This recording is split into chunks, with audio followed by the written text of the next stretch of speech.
Welcome to our session on Thursday. Welcome, thank you for joining. My name is Diego. I'm globally responsible for the AI strategy between AWS and Intel. And I think today we have a really great session because for us it's about how do we bring AI everywhere, right? So, and this is why we had chosen this title also. How do we unleash the power of GenAI from edge to the cloud with Intel technology? And in order to do so, right, so we have a very packed agenda joining us by a lot of partners, customers, in order to actually tell the story with us jointly about how do we, from Intel, provide choice when it comes to AI. But before I get there, I wanted to ask here actually in the room, could you please raise your hands if you're using Intel technology today for AI workloads when using AWS? I think we can close the session. Okay, more than expected, but this is exactly what we want to talk about, right? So because we want to give you a perspective of how we between Intel think about AI, how we can use Intel for AI, and this in multiple folds, right? So from the cloud, and we will have our great partners from Storm Reply, as well as Accenture telling a bit more about this, at the edge, with a great case study from Manchester Airport Group, and also then actually having Technology Innovation Institute joining us to talk about actually the development of large language models. But before we get there, right, so why am I with Intel AI here on stage talking about this? Is because between Intel and AWS, we have a relationship that is now plus 18 years, with more than 400 instances actually now powering the AWS regions, powering EC2, powering the services, powering the AI services. And consequently, we are the horizontal layer to make those kind of things happening. And this is why for us, right, so this is also very important in case this is of interest. I promise this will be very short, it's here. Please feel free to reach out. We have a lot of Intel colleagues also here in the room. Please raise the hand for everyone working at Intel. Please reach out to them in case you want to understand more also how to collaborate after the session. But let's get started, right? So, and I love always to start with this slide, is AI is transforming how we work and how we live every day. Because I think I have multiple discussions about AI, about production use cases, about how AI could influence our lives. And I think if we take a step back, right, so in our day-to-day, AI is pretty much omnipresent.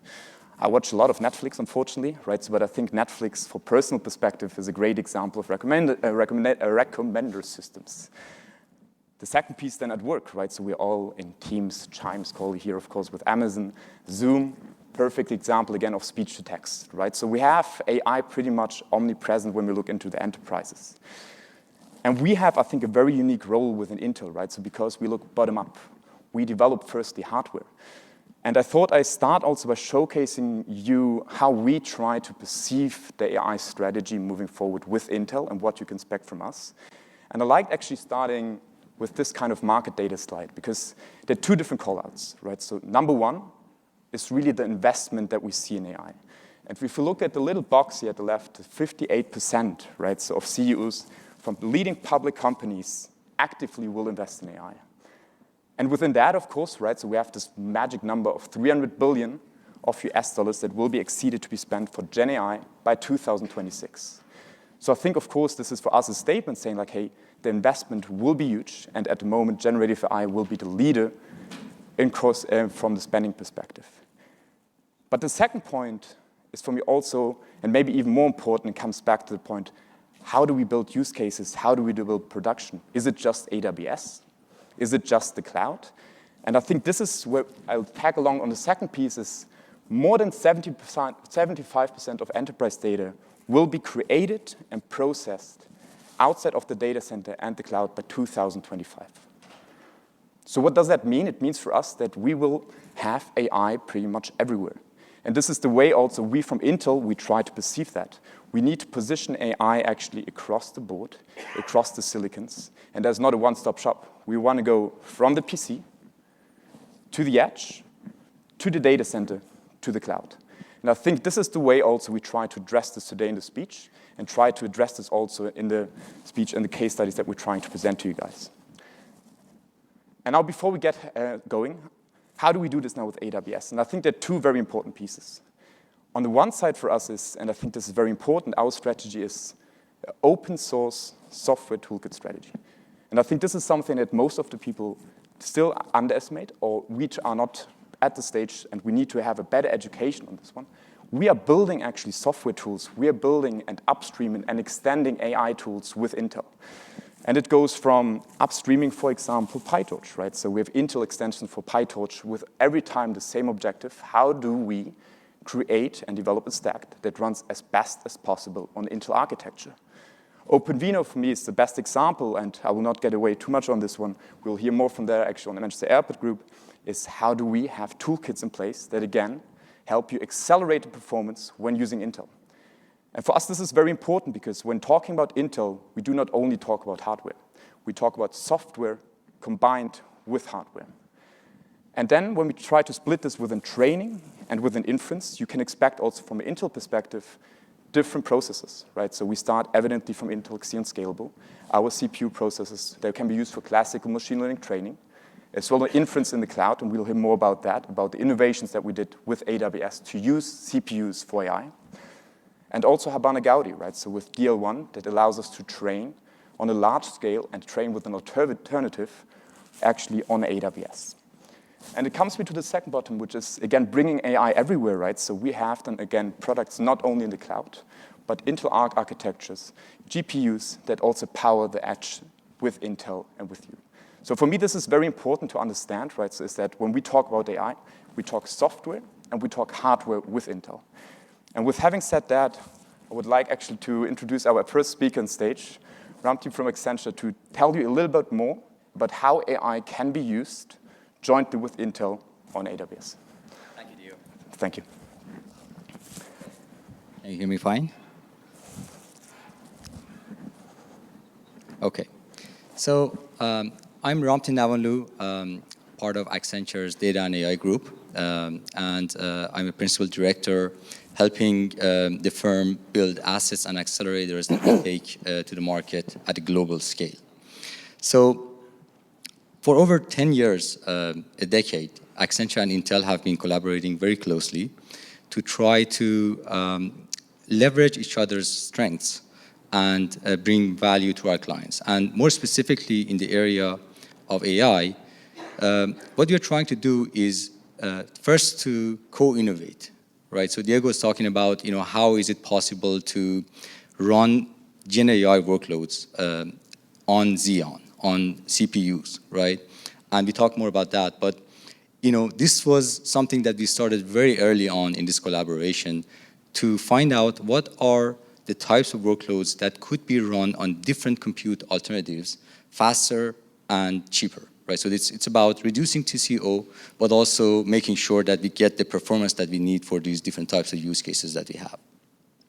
So we have a model that we always follow. It's about first co-innovate, right? Bringing the best of the two companies together to try to figure out what could be done. Walking back from what the clients need to technology, and then making sure that we enable the forces within the firm, those who talk to clients directly, to be aware of their architecture choices.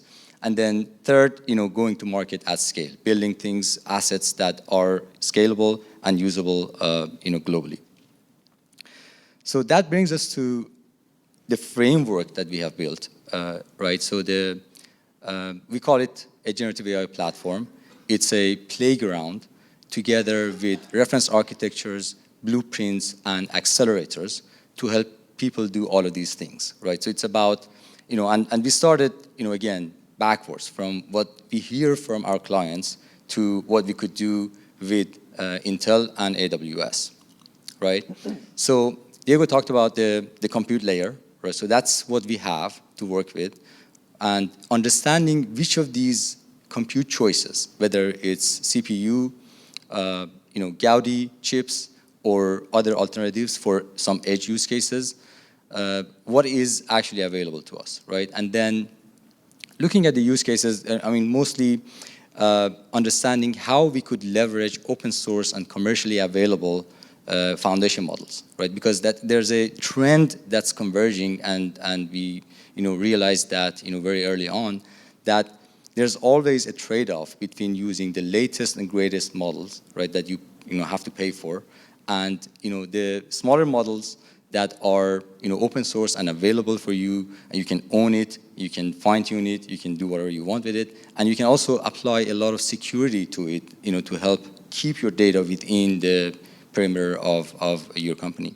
So this is one of the founding principles for this playground and this architecture blueprint, which is using open source and commercially available models and making sure that we get the best out of them, right?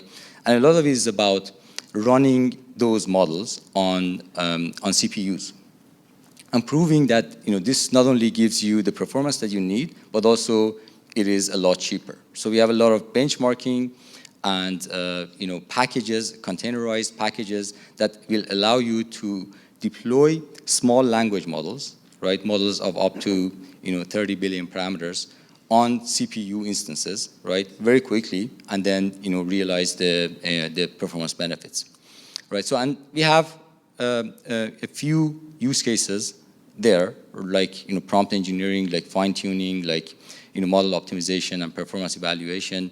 We also have a layer in the middle. This is probably not the latest version of this slide, but which is about a very prominent use case, RAG and graph DBs, right?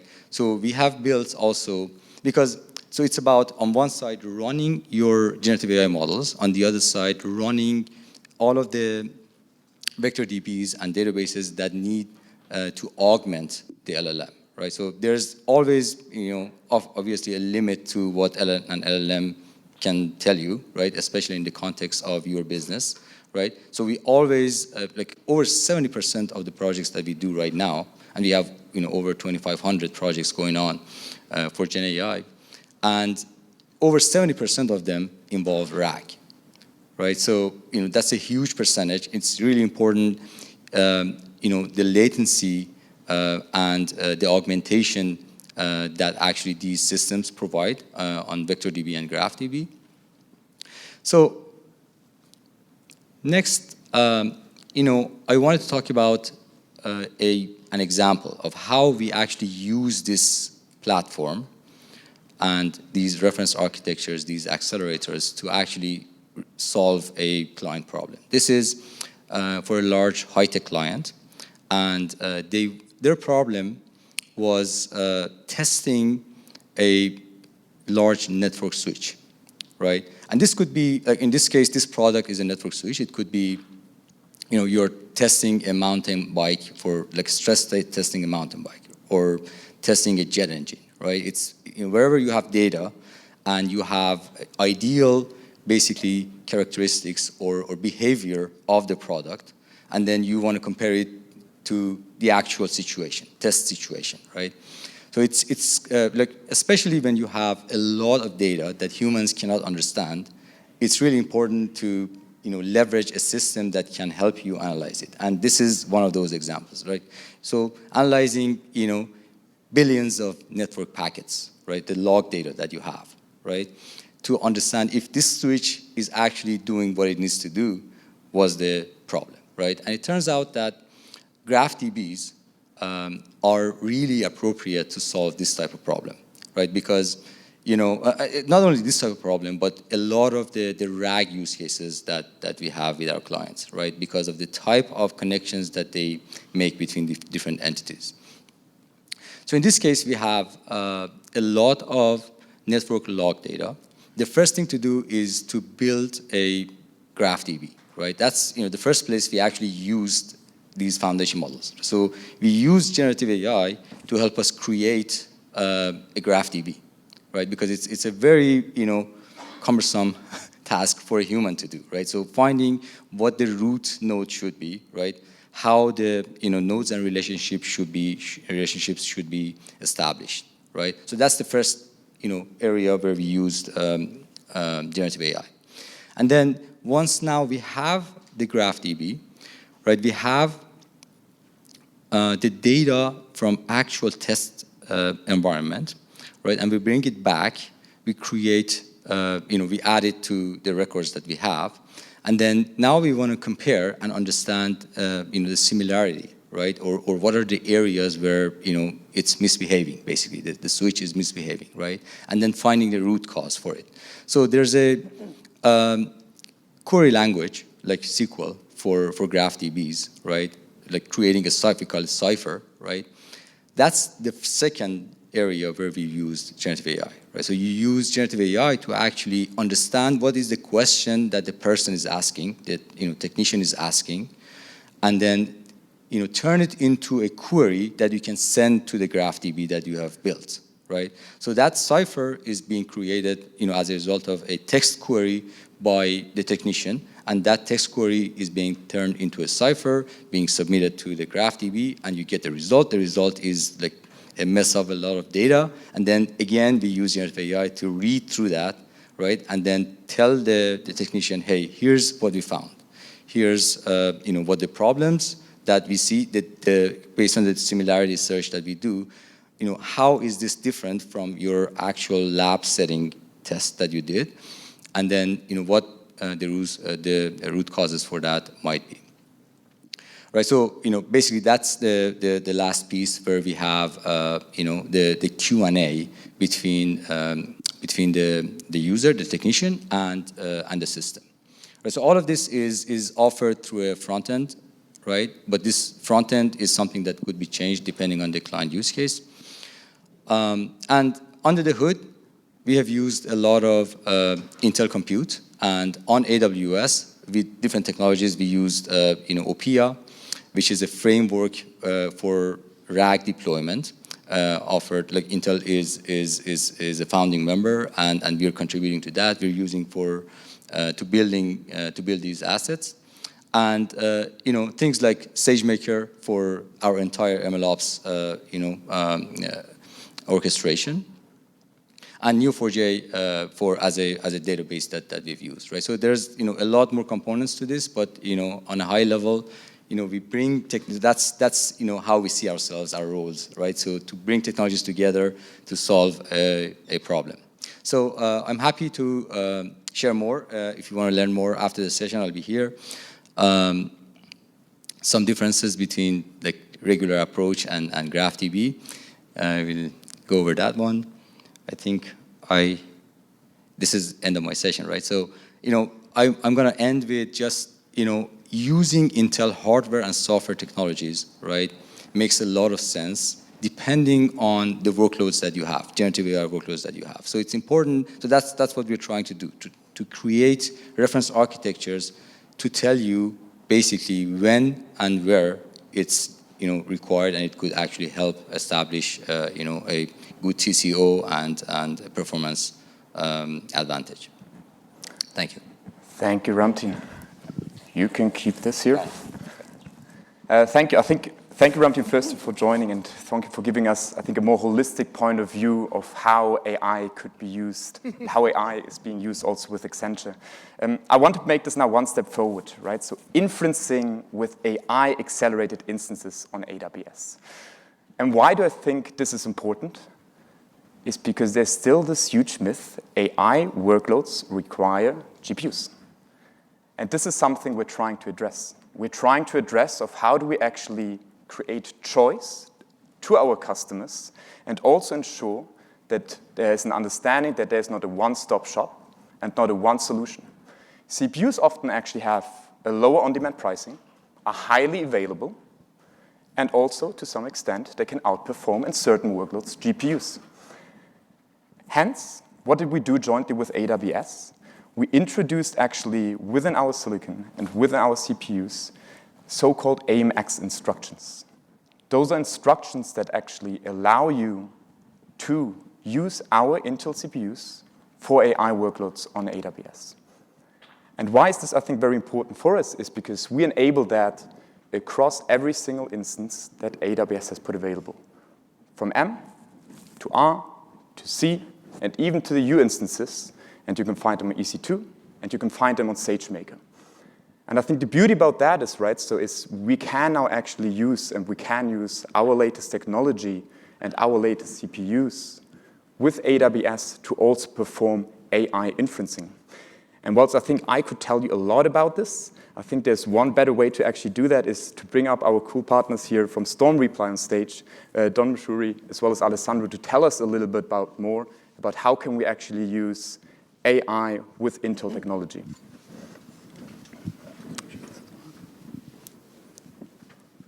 Got it? On. Thank you. Well, thank you. What we want to talk a little bit today is about how we take the technology, the CPU technology, to enhance the development and DevOps process. Just a little bit of background. Reply, we are a global technology consultancy, have been in business for a long time. And one of the areas that we focus in significantly is around DevOps. We consider ourselves, we are on a journey to be an AI native consultancy, and that applies both to the ideas, work that we bring to our customers, but also in how we do our own technology projects and deliver for our customers. So the solution we're going to talk about kind of impacted both. So we have software engineers, developers, data engineers throughout the world, and we're very, very religious about strong DevOps and deployment processes. One of the things that we've seen, and one of the areas where our top engineers spend a lot of time on, is trying to solve failed pipeline deployments or failed deployments through a DevOps process.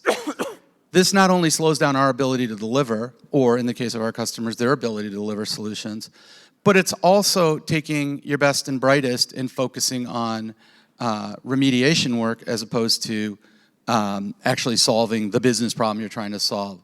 So our team set out to figure out how to use GenAI, and specifically using the Intel set of processors, which are closest to the development process. So we set out to, A, reduce operational cost of doing the deployments, and B, reducing time to market. The solution we set out to build, we call IDIA, I-D-I-A, and what it is it's generative AI that we've built that sits within the CI/CD pipeline. So our developers or engineers will go build something. When they then go test, errors will come off, and those errors will then travel through a large language model with suggestions on how to remediate those errors. Oftentimes that'll reduce the amount of time it takes to get a problem solved, then we can deploy and release. So what we've seen is over a 30% reduction in operational costs through a reduction in tickets. And what we find today, and it's always going to get better, is that we're getting about 85% response accuracy from the large language models. So why do we do this with Intel as opposed to other options? One is the integrated AI accelerators that we find in the Intel CPUs is highly available across AWS regions, and we find that the price performance is significant, right, when we're using CPU versus GPU, as was discussed earlier. And it allows us to use a lot of open source AI toolkits to help with the AI inferencing. What I'd like to do is introduce Alessandro De Carlo, from my colleague from Italy, whose team led the development of this solution. Thank you, Don, for introducing me. So let me present the solution we have implemented. IDA is our generative AI solution designed to solve a problem in CI/CD pipeline. IDA works in 5 different steps. As you can see from the slide, we have an IDA agent installed on the pipeline. The IDA agent captures both the error and the source code relative to the error, and send this data to the IDA using our API gateway. Then, on the second steps, we contact our vectorial database to get information on how to solve the error. As vectorial database, we use ChromaDB running on an Intel machine on an AKS cluster. Inside the ChromaDB, we have customer data on how to solve the problem, Storm Reply data, and industry literature data. Then, on the third step, we put all that together. So we put together the error, the source code relative to the error, the hint that we find on the vectorial database, and the request on how to propose the solution to the developers. On the fourth step, we send this data, to this prompt, to the LLM engine, Llama 3.1 hosted on the Intel machine. Then we take back the response and send back the response to the user. We can even automatically send a pull request to the user. With that, we save the developers hours of debugging time and send the resolution in mere moments. We have implemented this solution for one of our key customers, InfoCert. We have achieved 6 main results. The first results, this generative AI solution works in a totally isolated environment, without any form of internet connection. The solution is also very cost efficient. We can use a low-cost EC2 machine. Other than that, we are even able to use spot instance to lower down even more the cost. The solution is a pluggable solution, can work on different CI/CD tools, for example, Jenkins and Tekton. Let me walk you through on our performance journey. In the beginning of the project, we take about 450 seconds to calculate a solution. That was due mainly to 2 principal reasons. We use a very small machine, a C7916X large machine, and we have a very complex problem that saturates the context windows. Using Intel optimized library, we were able to cut down this cost to 90 seconds. In the end, with further enhancement, we were able to cut down the time to 40 seconds. All that with the same cost-effective machine and achieving the quality that the customer expected, with an 85% of positive or very positive answer.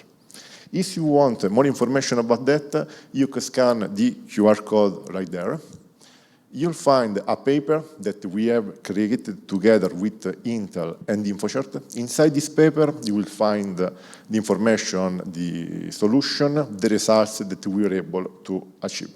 Now, I hand back the stage again to Don, that has one another important news to share with us. Thank you. Thank you, Alessandro. And great solution that, again, has really helped our clients reduce the time to market, and also helped us as a solution provider to do the same thing. Do you have that? So what we've done is we've taken the EDA accelerator and we've packaged that up as well. And it is an offer that we have today in the AWS marketplace.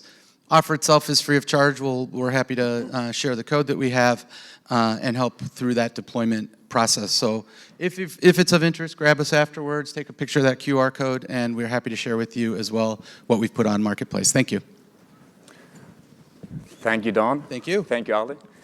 I think this was a really great session, and I think a very great example of how do you use Intel Sapphire Rapid, Intel Xeon 4, 7i instances for generative AI use cases in production, right? And again, this brings me again to the point, we want to provide choice. We want to provide choice to our customers.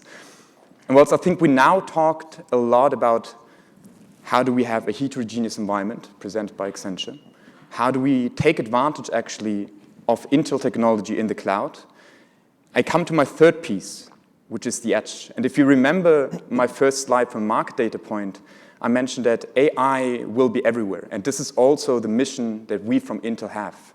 I said earlier that the data shows clearly that we have up to 75% of the data will be processed outside of the data center. And hence for us, it will be very important of how do we deal now actually with edge deployments. And we know that actually AI will be and is the #1 workload for the edge. And for that, it's a really pleasure that I'm happy to announce that we have here on stage with us now John Hudson to tell us a little bit more about how do we win at the edge jointly with Intel. Thank you. Thank you very much.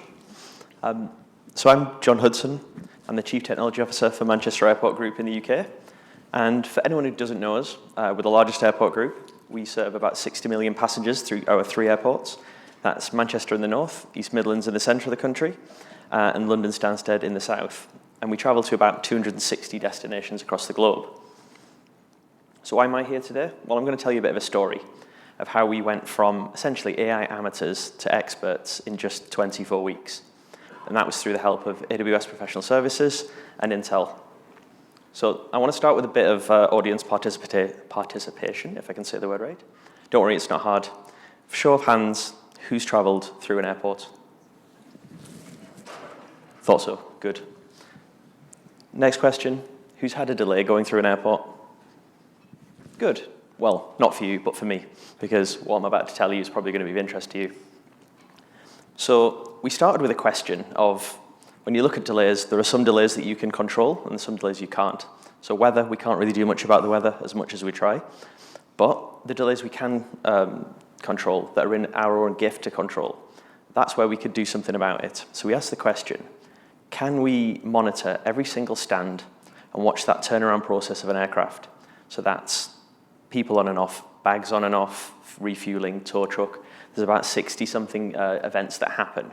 If we can start to monitor all of those, we can then start to understand why things are getting delayed.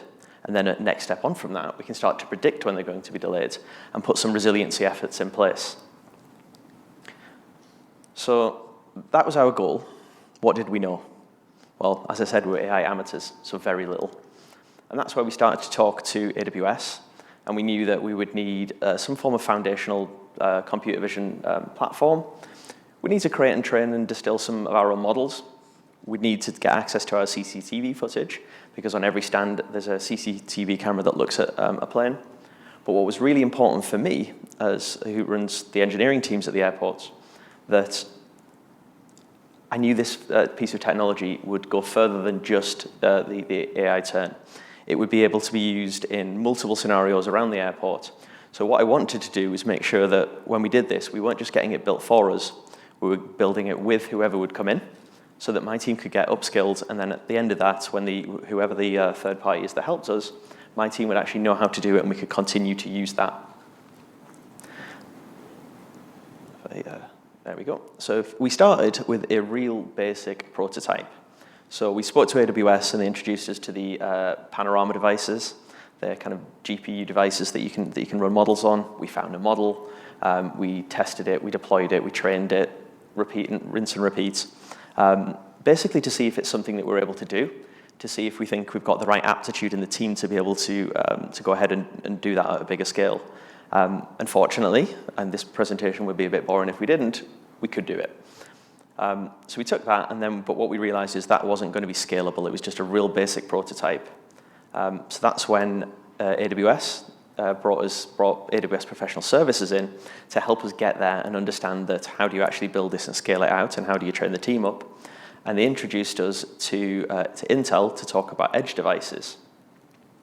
So there's a few reasons why edge devices were really important for us that we found through this process.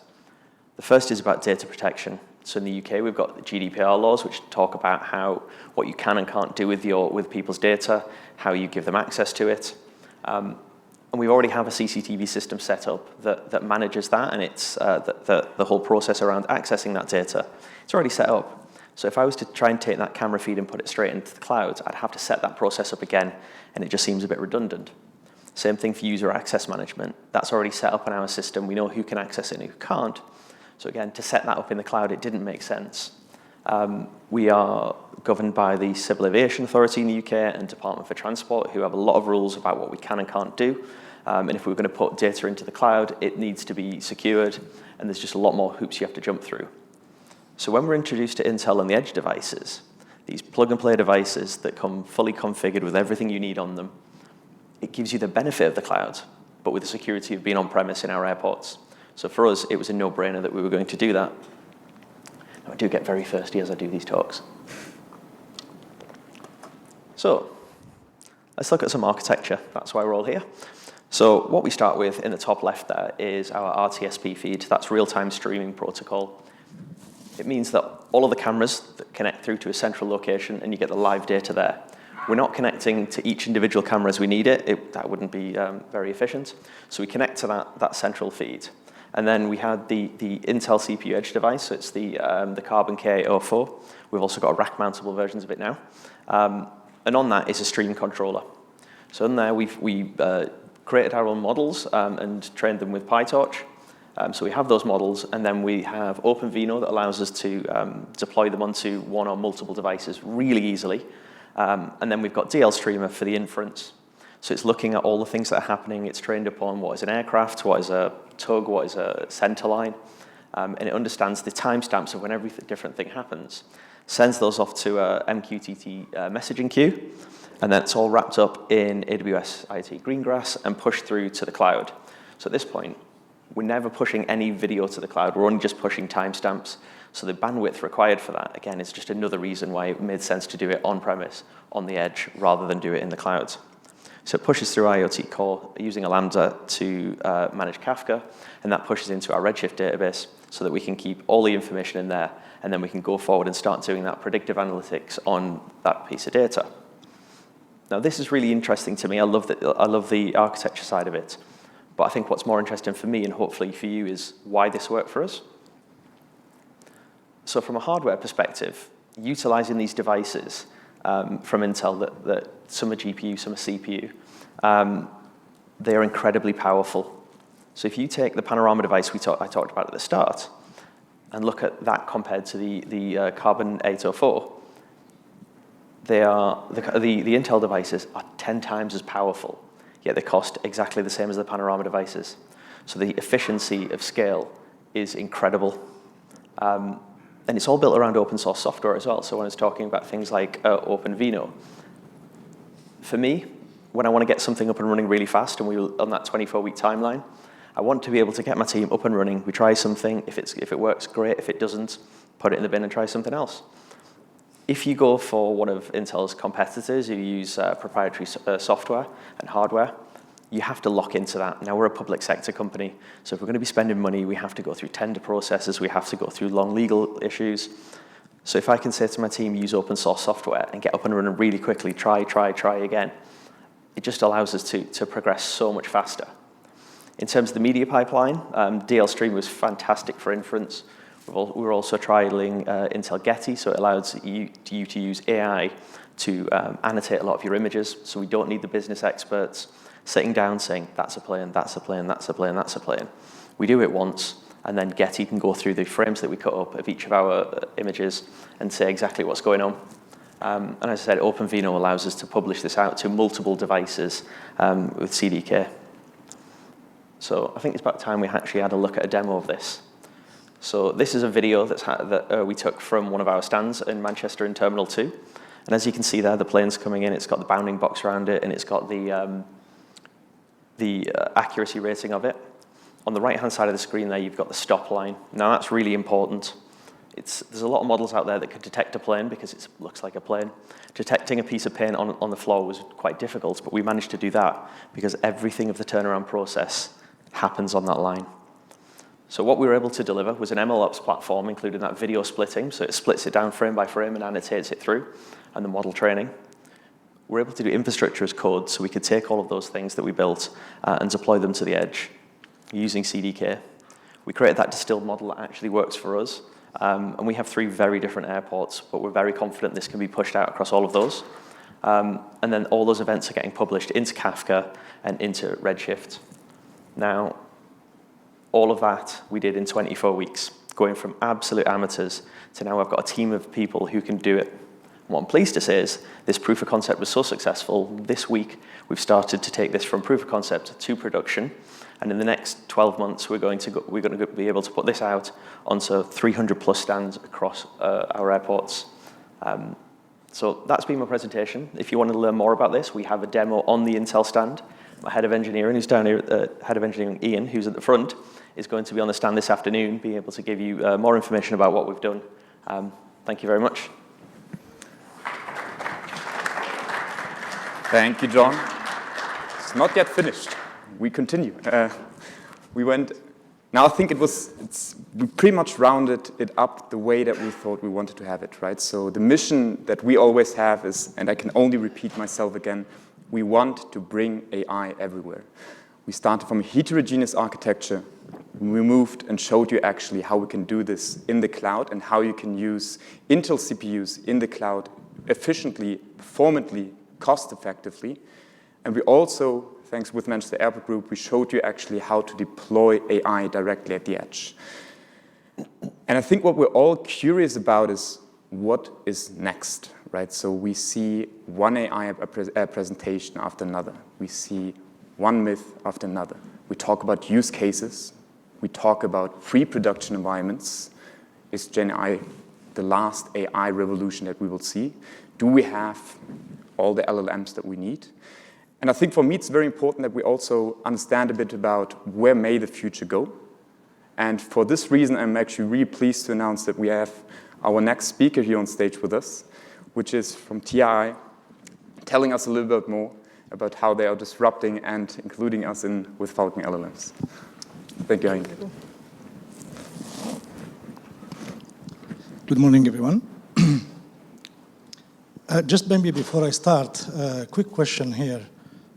Who knows what, like TAI, about Technology Innovation Institute?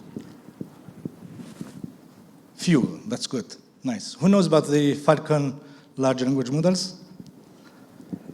Few also, right? I think I will need more than 10 minutes to just introduce these things. All right, so this is Hakim. I'm the Chief Researcher of the AI Research Center at the Technology Innovation Institute. I would just start probably quickly to tell you a few things about the TAI. So TAI is an R&D center that is based in Abu Dhabi, in the UAE.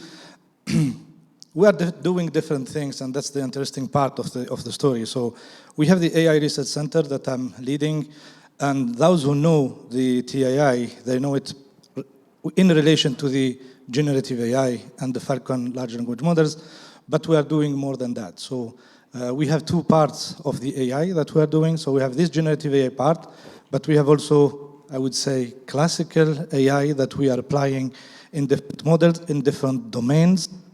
That includes the advanced material, for example, to find how to find new materials, how to help these people to mine and to get patterns to build new materials. We have robotics, where we are trying actually to get generative AI to control robots. Biotech, we are working on things related to protein understanding and protein generation. I will not take you all over the different domains, but we are evolving actually in different parts of the technology. We are putting AI in different domains. From the AI perspective, we have six main programs. So the first one is the foundational models. We are investing a lot in building these models, building these LLMs, and lately we are moving towards building multimodal LLMs, where we are actually integrating image, audio, video, graphs, time series, so on and so forth. We have the Frontier program, where we are trying actually to find new ways of building these models, new architectures, new optimizations of these models. We have the LLM operations, where it is more related to the MLOps in general and how to optimize these things. We work a lot on the high-performance computing. We are using a lot of compute in what we are doing. Our models are built using usually around 4,000 H100 machines, and this needs a lot of optimizations in general. And we are very active actually in things related to the open source, and this is one of the things that also links us to Intel and AWS. The series of models that we have, so we have two series actually. One is the Falcon, the other one is the Noor. Noor is more related to the Arabic language and very specific to the region. The one that is known is probably the Falcon. So we have been working on 2 generations so far. The initial one was the 7B, the 40B, and the 180. These models have been pretty competitive. They have been always at the top of the leaderboards. And then we moved to the Falcon 2 and Falcon Mamba, where we started actually making smaller models and models that are capable of handling different modalities. We also work, as I said, on the open source side. We have Falcon Foundation, where our friends from Intel and AWS are involved. And here we are actually trying to support the open source community in contributing to the generative AI, mainly through the funding of the compute, because this is the main component that is missing there. But actually, you may ask the question, why are we here today, right? So if I go back to the models that we have proposed, for those who have been there in the beginning of all these LLMs, the first generation of the models was extremely expensive. So to run, for example, a Falcon ATB, you needed 9 A100 machines, right? And then the performance when it comes to the time to first token and the tokens that you get per second was extremely low, right? So you were getting around 11 to 15 tokens per second when you are using an infrastructure of 9 A100 at a time. So one of the things that we have done is actually on building of the model. So as you can see, we moved to smaller models. The Falcon 2 11B is pretty much smaller in terms of size, and it runs in a much smaller sort of infrastructure. But that was not enough, actually. So we started working on other ways to make sure that these models, they get some more adoption. And this goes, of course, through the cost that is invested in the infrastructure. So some of the efforts that we have been putting, so we worked a lot on the quantization, for example, and the distillation and the pruning of the models that we have there. But we started actually thinking on the hardware side, how to make these models available to users in a much cheaper sort of hardware. And the best thing to do, actually, is succeed to run these models on CPUs, right? The end user at the end of the day doesn't necessarily have the budget to invest in huge machines, in huge GPUs. So we started working with AWS and with Intel on how to get these models run on the CPUs. I'm just giving you this slide to see the performance that we are getting. So maybe for many of you, it may look a little bit sort of small as numbers, but again, when you see the throughput in terms of tokens per second, running an LLM on a CPU and getting the same performance as we were getting in the past on 9 GPUs, that is extremely wonderful for us, at least. So this work has been done in a tight collaboration between the two teams, and the objective now is probably to try to expand this work, handle much more CPUs, and eventually address the new models that we are building, that we are releasing soon, to be able to run on different. Thank you.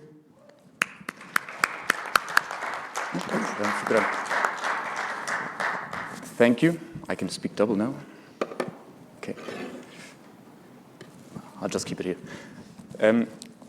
Thank you, Akeem. And I think thank you for us also closing this off when learning also if we talk about directly large language models, right? So, and the clear trend towards smaller models, but also, again, the importance about how do we provide choice, right? So, and how can we actually also reflect and just, I would say, also balance the usage and the testing between GPUs, but as well CPUs. And it brings me actually to my 3 key takeaways. Point number 1, right? So 7i instances are a great fit for LLM inference. Our 7i instances have AI accelerators embedded. Very important. The second piece, we as Intel provide software toolkits. Software toolkits in the cloud, such as OpenVINO, that allow you to increase the performance when using Intel architecture for AI. And third, very similar, we also do that at the edge, right? So at the edge, we also provide open source tools to optimize and deploy AI solutions directly at the edge. And hence, with that, I have only one little request. is we have actually our Intel booth.